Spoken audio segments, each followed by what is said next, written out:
The waters surrounding Yonaguni Island off the southwest coast of Japan are difficult to reach and even more difficult to dive.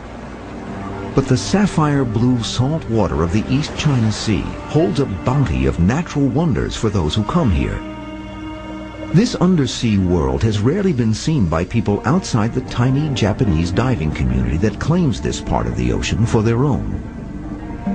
In 1987, scuba instructor Kihachiro Aratake sets out to find ways to attract more divers to Yonaguni. But what Aratake discovers instead is even more unique, even more spectacular than anything he could have possibly imagined.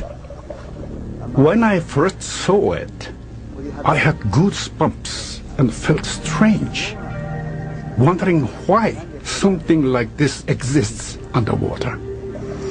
To Aratake, the stone megaliths he discovers look like the remnants of an ancient ceremonial structure. When I saw it for the first time, I had a strong impression of the pyramids, and I felt like I was in Egypt. It is a great mystery that there is such large object near such a small island. Masaaki Kimura is a professor of physical sciences at the University of the Ryukyus in Okinawa, Japan. In 1992, he is the first scientist to explore and measure the underwater phenomenon. This one is the body, yes. Okay. The main structure is over 500 feet long, almost the length of 2 football fields, and taller than an 8-story building. To Kimura and his team, this is more than a collection of interesting rocks. Our studies show proof that the monument is not artificial, but is man-made.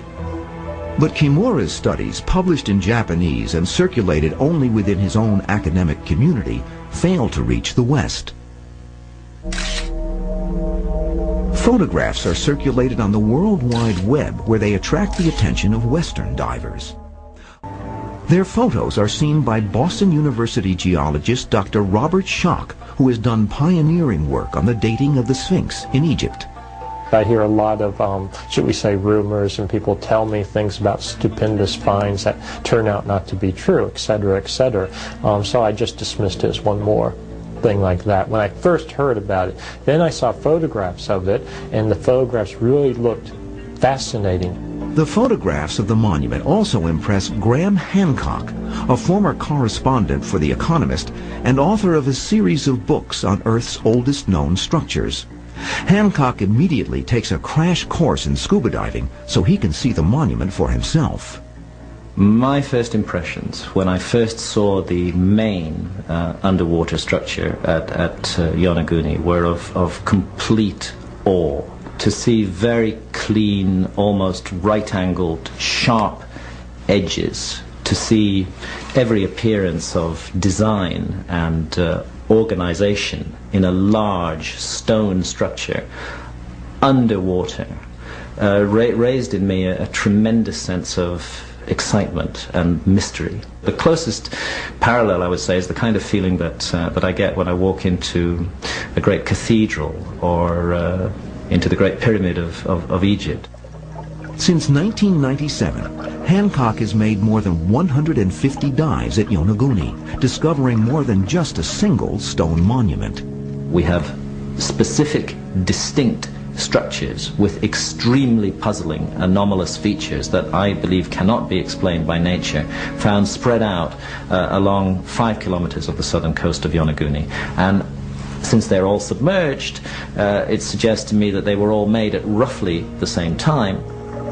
I honestly think that we are looking at a huge ceremonial, ritual, religious area. But the fact that the Yonaguni monument is underwater raises an extremely difficult scientific question. If these stone structures were in fact created by humans, then they would have had to have been carved when the monument was above water. According to Kimura's estimates, that would date the ruins to the Ice Age, when sea levels were much lower because much of the world's water was still locked up in the ice fields of the Northern Hemisphere. That means that the last time the Yonaguni monument was above water was approximately 8,000 BC. predating Egypt's pyramids by more than 5,000 years. The monument might be 10,000 years old or older, which would make it the oldest structure in the world.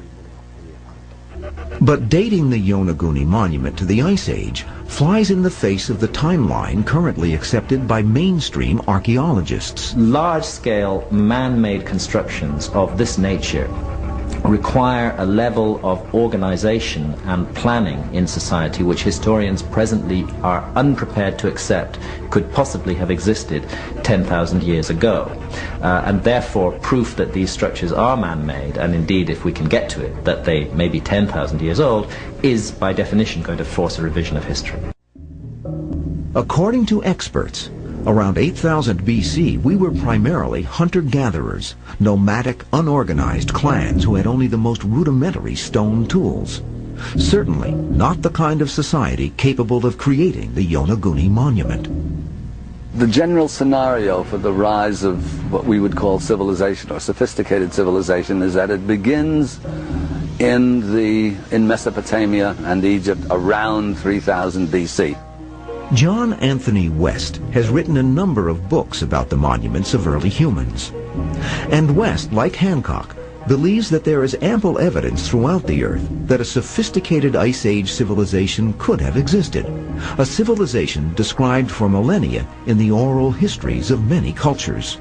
It's very important to remember that there are large numbers of ancient traditions that refer to a lost civilization destroyed by a flood. But until the discovery of the Yonaguni monument, tangible evidence to support these ancient myths was lacking. There was no known evidence of megalithic structures, monumental building, even say in the 3000 BC range. And if this was going back to maybe 6,000 or 8,000 BC, that was even more stupendous. When we continue, mysterious pyramids, temples, and shrines around the world with eerie similarities to Japan's mysterious pyramids. I think that there's a ton of evidence out there that says that ancient people were in constant contact with each other much further back than we like to believe. Were I to focus on any one area of the Yonaguni monuments, I might be persuaded that it had been made by nature. But the combination of so many different features in this one area, for me, makes it extremely unlikely that nature could have done them all. And if Hancock is willing to concede some natural forces at work on the monument, Schock is willing to hold out the possibility of some artificiality. Is the monument of Yonaguni a natural rock formation that at most was a source of inspiration for early island inhabitants? Or is it the world's oldest artificial structure, the work of a legendary prehistoric civilization? At present, there is only educated speculation. To really know the significance of this mysterious site will require a comprehensive study by mainstream scientists. To date, no such study is planned. The question of considering a phenomenon like a series of submerged anomalous structures off the coast of a Japanese island, and the fact that very few academics have been prepared to spend even a minute of their time looking into that, to me this is a huge failure of science in the world today. In Japan, there are only a few archaeologists who can dive and study the monument firsthand. So other academics who haven't seen the monument with their own eyes are drawing conclusions based on imagination. If they come, dive, and hypothesize with us, I'm sure my theories about Yonaguni will take a positive direction. I'm quite sure about that.